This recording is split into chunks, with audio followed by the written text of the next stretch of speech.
साल था 2015 का। साल 2015 में एक बाल विवाह करवाया जाता है। लड़की का नाम प्रियंका होता है और लड़के का नाम होता है देवकृष्ण पुरोहित।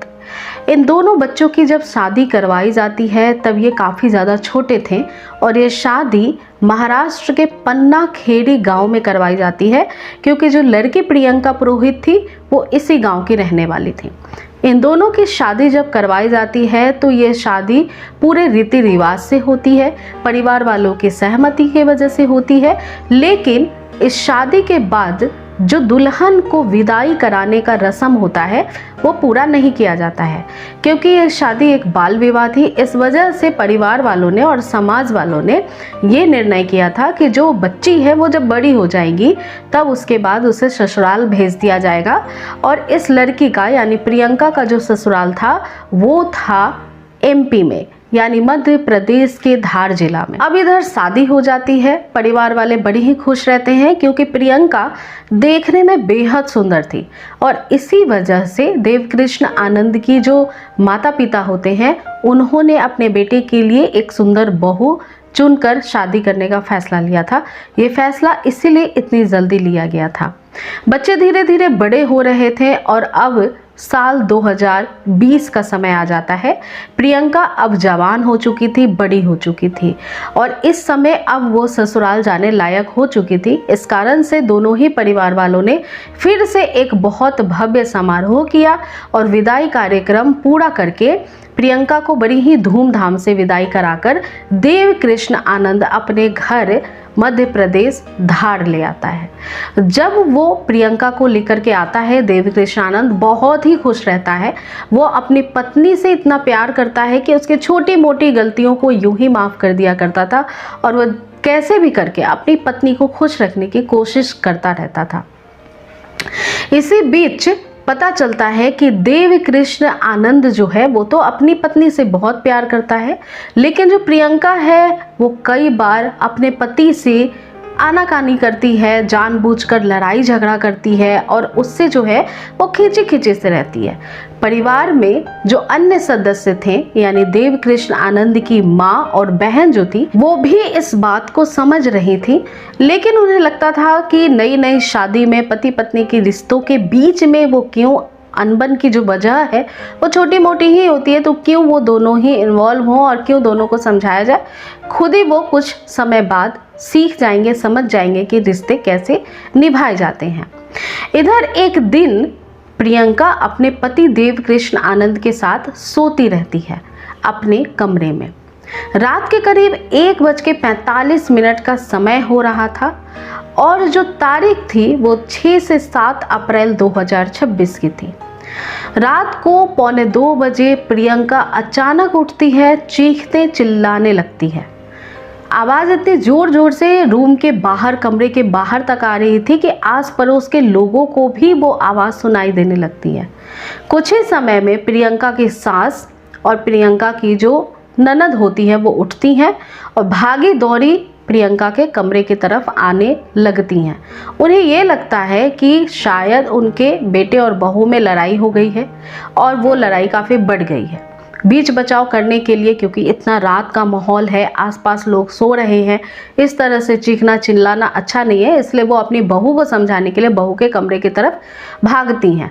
जैसे ही कमरे की तरफ भागती हैं, कमरे का दरवाज़ा खुला होता है और इसी के साथ जब कमरे के अंदर प्रियंका की सास और ननद जाती है तब देखती हैं कि वहाँ कमरे के अंदर का जो दृश्य था वो बहुत ही भयानक था। कमरे के फर्श पे खून ही खून था। कमरे में जो एक बेड था जो कि प्रियंका और देवकृष्ण आनंद का था, उस बेड पे औंधे मुंह देवकृष्ण आनंद पड़ा है और उसके सर से लगातार खून बहता जा रहा है।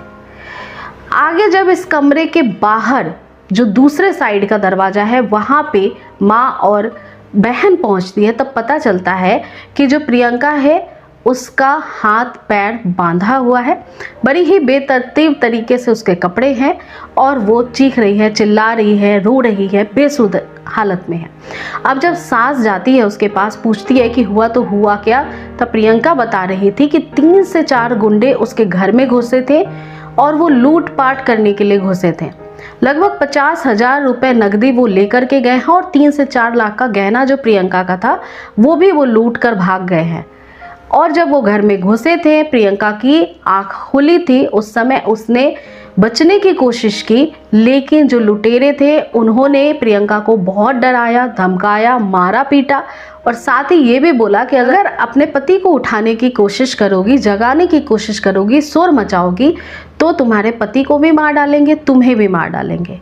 इसके बाद प्रियंका के हाथ पांव वो बांध देते हैं, लूटपाट करते हैं। लेकिन उसी बीच जब इतनी ज़्यादा शोर शराबे, खटपट की आवाज़ हो रही थी तो देव कृष्ण आनंद जग जाता है और उसके बाद इस गुंडों में, यानी कि जो लुटेरे आए थे और देव कृष्ण आनंद में थोड़ी झड़प होती है और देव कृष्ण आनंद को वो मार बैठते हैं। उसके सर में इतनी गंभीर चोट लगती है कि वो बेसुध हालत में गिर पड़ता है और लगातार सर से खून बहता चला जा रहा था। ये सारी बात जैसे ही सास को पता चलती है वो और जोर से चीखने चिल्लाने लगते हैं सभी मिलकर, और आसपास के लोग जो थे वो कुछ ही मिनटों में देव कृष्ण आनंद के घर पे मौजूद हो जाते हैं। जब ऐसी परिस्थिति घर के हालत की जो रहती है पूरी, वो देखते हैं पड़ोस के लोग तो तुरंत ही नज़दीकी पुलिस थाने को सूचना दी जाती है। इधर देव कृष्ण आनंद को तुरंत ही अस्पताल भिजवाया जाता है। जब पुलिस की टीम देव कृष्ण आनंद के घर आती है तो इसमें आनन फानन में पुलिस की टीम तो होती ही है, फॉरेंसिक टीम भी होती है, एसपी साहब भी होते हैं, एएसपी साहब भी होते हैं, एचएसओ साहब भी होते हैं। क्योंकि देव कृष्ण आनंद को जब हॉस्पिटल ले जाया गया था तब उसी समय डॉक्टर जब परीक्षण करते हैं तब पता चल जाता है कि देव कृष्ण आनंद की मौत हो चुकी है और उसके बाद पुलिस की टीम उस बॉडी को पोस्टमार्टम के लिए भी तुरंत ही भेज देती है। इधर जहाँ पे वारदात हुई थी वहाँ पे प्रियंका के स्टेटमेंट लेने के लिए जब पुलिस की टीम आती है तो प्रियंका उस समय बहुत ही बेसुध थी, बहुत ही ज़्यादा परेशान थी, इस वजह से उसका स्टेटमेंट नहीं ले पाती है पुलिस। 5 से 6 घंटे बीत जाते हैं। इधर पोस्टमार्टम भी होता रहता है और सुबह का दिन का समय भी हो जाता है। प्रियंका को ढाढ़स बढ़ाया जाता है, शांत करवाया जाता है। 4 से 5 घंटे में जब वो नॉर्मल सामान्य से दिखाई देती है तब जो पुलिस की टीम होती है वो प्रियंका से पूछताछ करने की कोशिश करती है। जब पूछताछ की जाती है तब प्रियंका के जो बयान थे वो इसी तरह के थे कि कुछ लूटपाट के उद्देश्य से लोग घुसे थे, 3 से 4 लोग आंगन के रास्ते से, और ये सारा हादसा हो गया। इसके बाद जो रूम था जहाँ पे देव कृष्ण आनंद की डेड बॉडी मिली थी, उस रूम की जब फॉरेंसिक टीम जो है वो जांच कर रही थी तब पता चलता है कि वहाँ पे कुछ ऐसी एक्टिविटी हुई है शारीरिक संबंध बनाने की, और साथ ही सारी ही चीज़ें जांच पड़ताल करने की पुलिस की टीम, फॉरेंसिक टीम जब कोशिश कर रही थी तो उन्हें एक शंका होती है कि कहीं ना कहीं फिजिकल रिलेशन जो है वो वारदात के समय या फिर उससे पहले बनाया गया है, क्योंकि उसके कुछ सबूत उस रूम में मिलते हैं। बाकी ऐसा कुछ भी नहीं मिलता है जिससे कि ये साबित हो सके कि कोई लूटपाट के लिए इस कमरे में आया था। जो गहने जिसके बारे में प्रियंका कह रही थी, वो गहने जो लापता थे वो भी जब छानबीन किया जाता है तो उस घर से बरामद हो जाता है। अब इसके बाद पुलिस की टीम को शक होता है कि प्रियंका कुछ ना कुछ जरूर छुपा रही है। अब प्रियंका से फिर से दूसरे पुलिस वाले जो आला अधिकारी होते हैं उनके द्वारा पूछताछ किया जाता है, और जब प्रियंका अपने बयान दर्ज कराती थी तो पहले के बयान से दूसरे के बयान में विरोधाभास भी दिखाई दे रहा था, जिसकी वजह से पुलिस को और भी शक होने लगता है कि प्रियंका कुछ ना कुछ जरूर छुपा रही है। अब सर्वेलाइंस की जो टीम होती है उसे प्रियंका के नंबर को ट्रेस करने के लिए लगाया जाता है कि प्रियंका क्या किसी से उस दिन बात कर रही थी, क्योंकि वो शक के घेरे में थी। अब जब उसके कॉल डिटेल्स को खंगाला जाता है तो पता चलता है कि वो लगातार एक शख्स से बात कर रही थी, और वो जो इंसान से बात करती थी कई कई घंटे बात किया करती थी, कई महीनों से ये लगातार बातें चलती आ रही थी, और जिस दिन जिस समय वारदात हुई है उस समय भी वो किसी से बात कर रही थी फ़ोन पे। तो जब जो बयान प्रियंका दे रही थी वो गलत साबित होते जा रहे थे और इधर जो सबूत मिल रहे थे वो कुछ और ही इशारा कर रहे थे, तब प्रियंका से फिर से पूछताछ की जाती है और इस बार पूछताछ सख्ती से की जाती है।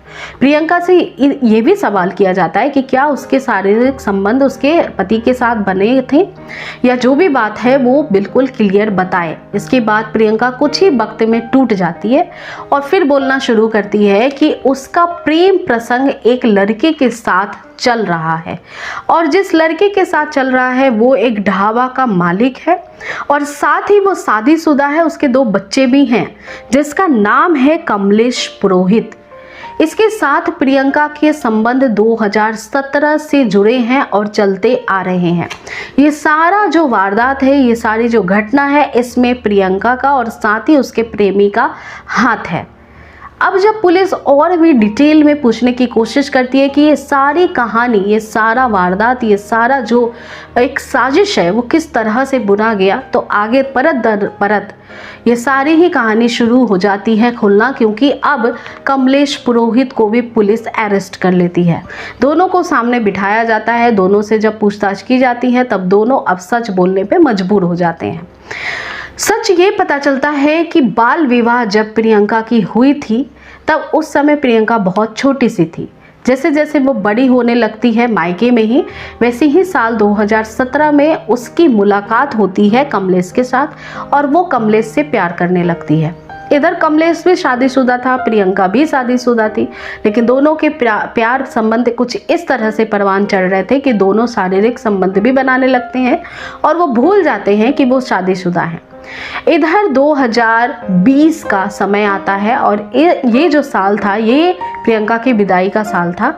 उसकी विदाई होने वाली थी देवकृष्ण आनंद के घर पे।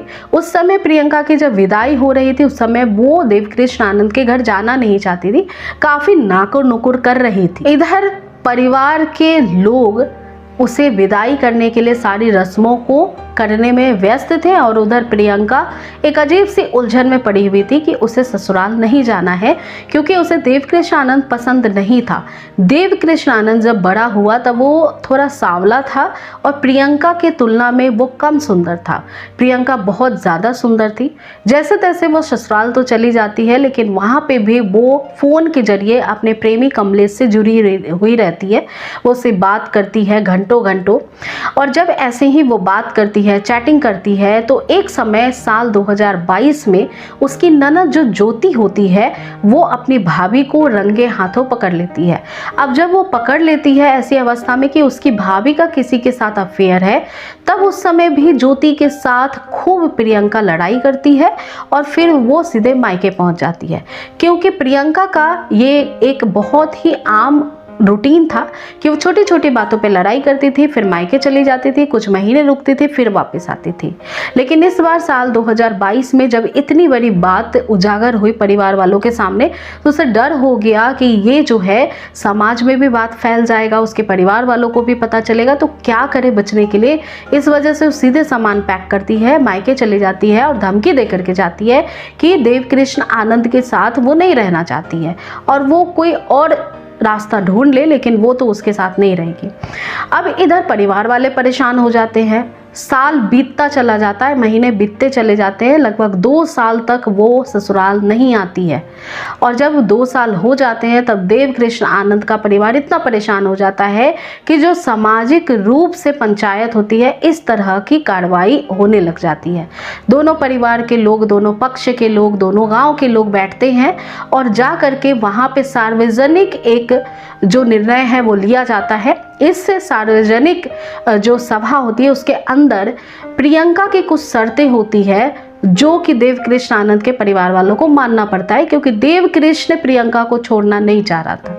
प्रियंका ने कहा कि अगर मैं ससुराल जाऊंगी तो मैं काम नहीं करूंगी, जो भी काम ससुराल के होते हैं, जो भी घर का होता है वो मेरे मर्जी से करूंगी, कोई मुझे इसके लिए बार बार बोलेगा नहीं। और साथ ही मुझे कुछ काम सीखना है, मुझे पार्लर का काम सीखना है, वो भी सिखाया जाए। और इसके अलावा मेरे फ़ोन को चेक ना किया जाए, मेरा फ़ोन मेरे पास ही रहे और मुझसे रोक टोक करके पूछा ना जाए कि मैं किससे बात कर रही हूँ किससे नहीं। अब इस 3 शर्तों को पंचायत के सामने जब प्रियंका रखती है तब तब देव कृष्ण आनंद इन 3 शर्तों को मान लेता है और इन 3 शर्तों को मानने के बाद वो प्रियंका को अपने घर ले जाता है, जो कि मध्य प्रदेश में धार से लगभग 60 किलोमीटर दूर है। और देव कृष्ण के गांव का नाम होता है गोंडा खेरी चारण। यहाँ पे देव कृष्ण की माँ देव कृष्ण और उसकी बहन ज्योति साथ में रहा करते हैं। लेकिन फिर भी खटपट कुछ ना कुछ छोटी छोटी बातों को लेकर के प्रियंका करती ही रहती है। अक्सर दोनों में लड़ाइयों का एक कारण ये भी होता है कि जब प्रियंका के साथ देव कृष्ण संबंध बनाने की कोशिश करता है तब वो कोई ना कोई बहाना बनाती है, कई बार उसके हाथों में भी काट लेती है। इस तरह के कुछ कुछ उटपटांग हरकतें करती है और देव कृष्ण को दूर रखने की कोशिश करती है। इस बीच एक दिन प्रियंका जो है वो घर के बाहर खिड़की के पास देख रही थी और वहाँ से किसी से इशारे में बात कर रही थी, जिसे देव कृष्ण देख लेता है। और जब ये देखता है तो पता चलता है कि बाहर वही लड़का है जिससे वो प्यार करती है, यानी कि सामने वही शख्स है जिसका नाम है कमलेश पुरोहित को देखते से ही देव कृष्ण बहुत गुस्सा हो जाता है और प्रियंका के साथ फिर से इसी बात को लेकर के लड़ाई होना शुरू हो जाता है, क्योंकि वो चाहता था प्रियंका सुधर जाए, उसके साथ रहे, क्योंकि वो अपनी पत्नी से प्यार करता था, उसे छोड़ना नहीं चाहता था। और यही उसकी सबसे बड़ी गलती थी, उसकी इतनी बड़ी गलती कि उसकी जान तक चली गई। उस दिन तो ये झगड़ा खूब लंबा होता है। प्रियंका जो है वो जो देव कृष्ण है उससे इतना लड़ती है कि हाथापाई की भी नौबत आ जाती है। उसके बाद भी जब प्रियंका नहीं समझती है तब देव कृष्ण जो है वो हार कर थक जाता है, लगातार अपनी पत्नी को समझाने की कोशिश करता है, लेकिन प्रियंका की हरकतें वैसी की वैसी ही रहती है। वो कभी फ़ोन पे लगी होती है, कभी मैसेज पे लगी होती है। और प्रियंका भी बहुत थक चुकी थी, क्योंकि जब वो किसी बहाने से मायके जाती थी तब वहाँ पे तो कोई उसको परेशानी नहीं होती थी उसके प्रेमी से मिलने में, लेकिन जब वो ससुराल में थी तब उसको काफ़ी ज़्यादा दिक्कत आ रही थी कमलेश से मिलने में। अब दोनों मिल करके एक पक्का रास्ता ढूंढना चाह रहे थे और ये रास्ता इतना खौफनाक था जिसकी साजिश बुनने की शुरुआत 1 मार्च 2026 से हो जाती है, जिसकी शुरुआत 31 मार्च 2026 से बुनना शुरू हो जाता है। जो कमलेश पुरोहित था और जो ये प्रियंका थी, इन दोनों ने ही ये डिसाइड किया कि अब बीच से जो इसका पति है प्रियंका का उसे हटा दिया जाए, यानी कि अब उसकी हत्या करवा दी जाए। इसके लिए इन दोनों ने ही कॉन्ट्रैक्ट किलर को हायर किया। कॉन्ट्रैक्ट किलर को जब हायर किया तो उसे 1 लाख का सौदा हुआ। प्रियंका खुद के पति का ही सौदा कर रही थी उसे मौत की नींद सुलाने के लिए। जो कॉन्ट्रैक्ट किलर था वो सुरेंद्र भाटी नाम का एक इंसान था, जिसने ये समय दिया कि 4 अप्रैल को वो इस काम को अंजाम देगा। उसने 50,000 रुपये नगद एडवांस के रूप में ले लिया और इधर कमलेश जो था वो 4 तारीख का इंतज़ार करने लगता है। 4 तारीख को डिसाइड होता है कि प्रियंका अपने गेट को, कमरे के गेट को खोल कर रखेगी, यानी आने का रास्ता जो भी है, जो मारने के लिए उसके पति को आ रहा उसके लिए। और इधर जो कमलेश है वो भी प्रियंका का साथ दे रहा था, फ़ोन पे लगातार वो कांटेक्ट में थे। लेकिन 4 तारीख को जो कॉन्ट्रैक्ट किलर है सुरेंद्र भाटी वो पहुंचता नहीं है और उस दिन जो इनका प्लान होता है वो पोस्टपोन्ड हो जाता है।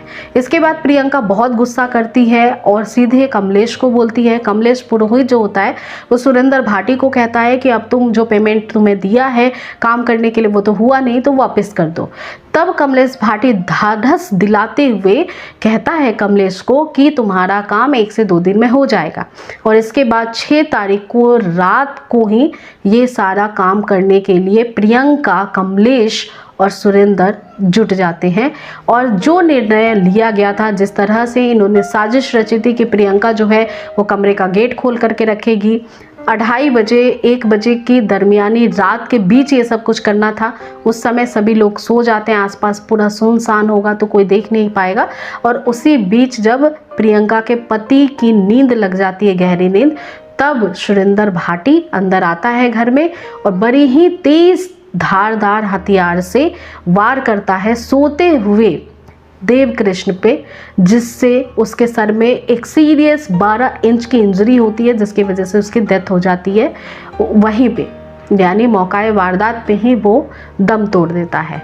इसके बाद जो प्रेमी था कमलेश पुरोहित, वो प्रियंका से मिलता है और जो हत्या करके सुरेंद्र भाटी था वो निकल जाता है। दोनों साथ में कुछ बात करते हैं, शारीरिक संबंध तक बनाते हैं वहाँ बैठ करके। यानी जो पत्नी अपने पति की हत्या अभी कुछ मिनटों पहले ही करवा चुकी है, उसी की लाश के पास बैठकर वो शारीरिक संबंध अपने प्रेमी के साथ बनाती है। और उसके बाद जो प्रेमी कमलेश है वो भी घर से निकल जाता है। इसके बाद ये दोनों जो है षड्यंत्र के मुताबिक कमलेश जो है वो प्रियंका के हाथ पैर बांध देता है, अस्त व्यस्त उसके कपड़े कर देता है ताकि वो भ्रमित कर सके पुलिस वालों को और घर वालों को भी।